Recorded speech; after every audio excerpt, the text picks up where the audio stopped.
آج ہم ایک ایسے موضوع پر بات کریں گے جو بظاہر نظر نہیں آتے لیکن انسان کے دل اور ذہن کو پریشان کر سکتا ہے۔ یہ موضوع ہے وسوسہ۔ وسوسہ کبھی خوف کی شکل میں آتا ہے، کبھی شک کی شکل میں، کبھی گناہ کی ترغیب بن کر، اور کبھی ایسے خیالات کی صورت میں جنہیں انسان خود پسند نہیں کرتا۔ سب سے اہم بات یہ ہے کہ صرف کوئی برا خیال دل میں آ جانا اس بات کی دلیل نہیں کہ انسان برا ہے۔ احادیث سے معلوم ہوتا ہے کہ صحابہ اکرام رضی اللہ تعالیٰ عنہم نے بھی ایسے خیالات کے بارے میں نبی کریم صلی اللہ علیہ وسلم سے سوال کیا، جنہیں وہ زبان پر لانا بھی بہت بڑا سمجھتے تھے۔ نبی کریم صلی اللہ علیہ وسلم نے ان کے ایمان کی کیفیت کو سراہا۔ یہ بات ہمیں امید دیتی ہے کہ ناپسندیدہ خیال سے پریشان ہونا اور اسے قبول نہ کرنا ایک اہم فرق ہے۔ اللہ تعالیٰ سورہ الناس میں فرماتا ہے، اس وسوسہ ڈالنے والے کے شر سے جو پیچھے ہٹ جاتا ہے، جو لوگوں کے سینوں میں وسوسے ڈالتا ہے۔ یہاں ہمیں وسوسے کی ایک بنیادی حقیقت معلوم ہوتی ہے۔ شیطان انسان کے دل میں خیالات ڈالتا ہے۔ وہ کبھی کہتا ہے یہ کام کر لو، کوئی نہیں دیکھ رہا، کبھی کہتا ہے بعد میں توبہ کر لینا، کبھی انسان کو گناہ خوبصورت دکھاتا ہے، اور کبھی اسے نیکی سے دور کرنے کے لیے مایوسی پیدا کرتا ہے۔ مثلا انسان سوچتا ہے میں بہت گناہ گار ہوں، اللہ مجھے کبھی معاف نہیں کرے گا۔ یہ خیال انسان کو توبہ سے دور کر سکتا ہے، حالانکہ اللہ تعالیٰ فرماتا ہے اللہ کی رحمت سے مایوس نہ ہو۔ یہ بات سمجھنا بہت ضروری ہے۔ وسوسہ صرف یہ نہیں کہ شیطان انسان کو شراب، زنا یا کسی دوسرے گناہ کی طرف بلائے۔ کبھی وسوسہ نیکی کے اندر بھی داخل ہونے کی کوشش کرتا ہے۔ مثلا انسان نماز پڑھ رہا ہے، اچانک ذہن میں دنیا کے کام آنے لگے، کبھی گھر کا خیال، کبھی کاروبار کا خیال، کبھی کوئی پرانی بات۔ انسان پریشان ہو جاتا ہے، میری نماز تو خراب ہو گئی۔ لیکن ہمیں یہ سمجھنا چاہیے کہ نماز میں خیالات آ جانا انسانی کمزوری ہے۔ انسان کو اپنی توجہ دوبارہ نماز کی طرف لانی چاہیے، نہ کہ ہر خیال کے پیچھے چل پڑنا چاہیے۔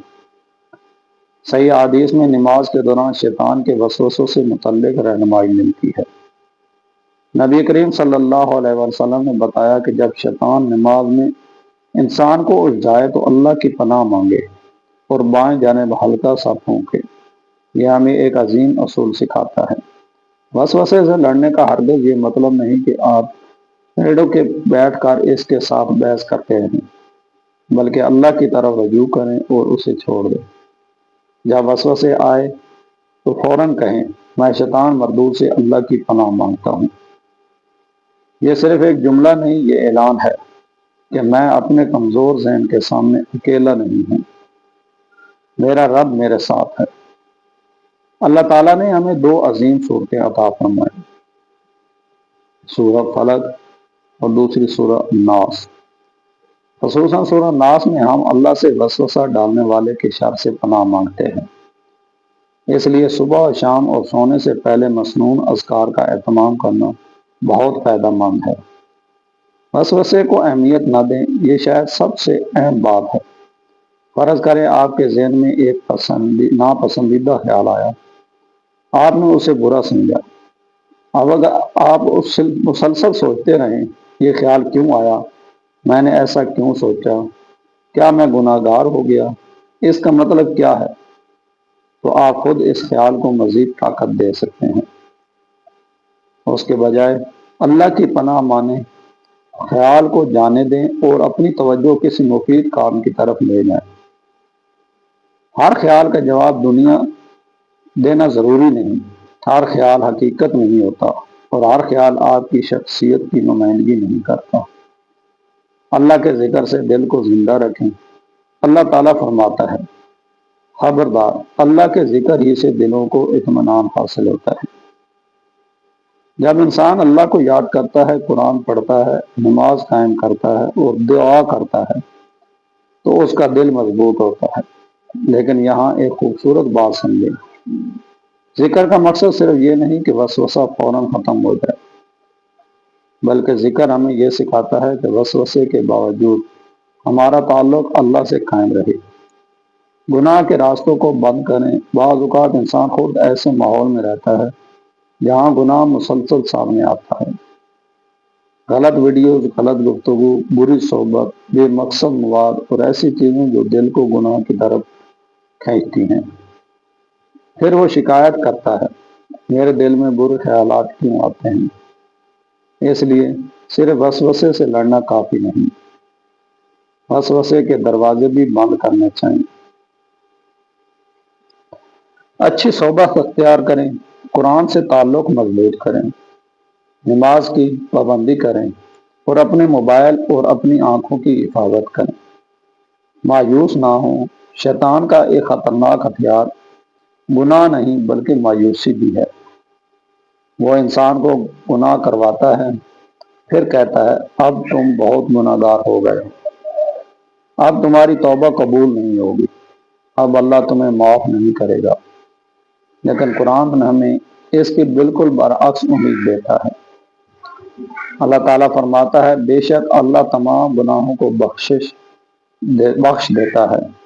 لہذا اگر انسان سے گناہ ہو گیا ہے تو شیطان کی بات نہ مانے، توبہ کرے، اللہ کی طرف واپس آئے اور دوبارہ کوشش شروع کرے۔ اگر کسی انسان کے ذہن میں بار بار ایسا ناپسندیدہ خیالات آتے ہیں جنہیں وہ خود نہیں چاہتا تو اسے فوراً یہ نتیجہ نہیں نکالنا چاہیے کہ میں برا مسلمان ہوں۔ انسان کے ذہن میں غیر ارادی خیالات آ سکتے ہیں۔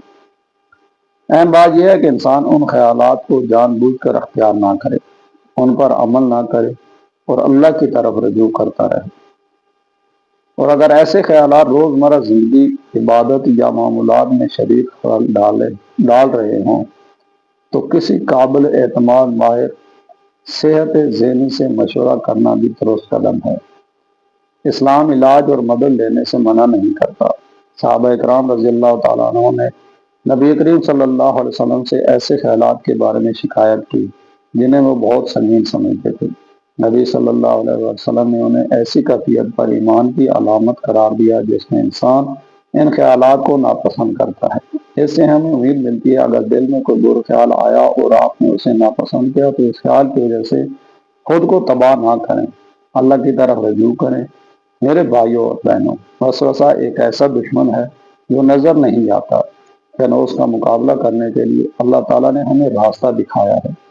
اللہ کی پناہ مانگے، نماز قائم کریں، قرآن سے تعلق مضبوط کریں، ذکر کریں، سورہ فلق اور سورہ ناس پڑھیں، بری صحبت اور گناہ کے راستوں سے بچیں، اور سب سے بڑھ کر اللہ کی رحمت سے کبھی مایوس نہ ہوں۔ یاد رکھیں، شیطان چاہتا ہے کہ آپ اللہ سے دور ہو جائیں، لیکن اللہ چاہتا ہے کہ آپ اس کی طرف واپس آئیں۔ اگر آپ سے گناہ ہو گیا ہے، واپس آئیں۔ اگر دل پریشان ہے، واپس آئیں۔ اگر وسوسے آ رہے ہیں، اللہ کی پناہ لیں۔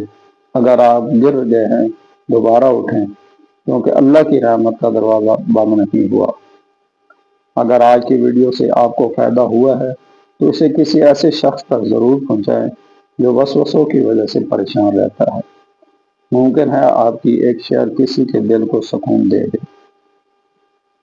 عالم سٹوریز نیو کو سبسکرائب کریں اور کمنٹس میں صرف لکھیں، اللہ مجھے شیطان کے وسوسوں سے محفوظ رکھے، آمین۔ اللہ تعالیٰ ہم سب کو شیطان کے وسوسوں، گمراہی اور ہر برائی سے محفوظ فرمائے، ہمارے دلوں کو ایمان سے اپنی رحمت کے سائے میں رکھے، آمین یا رب العالمین۔ السلام علیکم ورحمۃ اللہ۔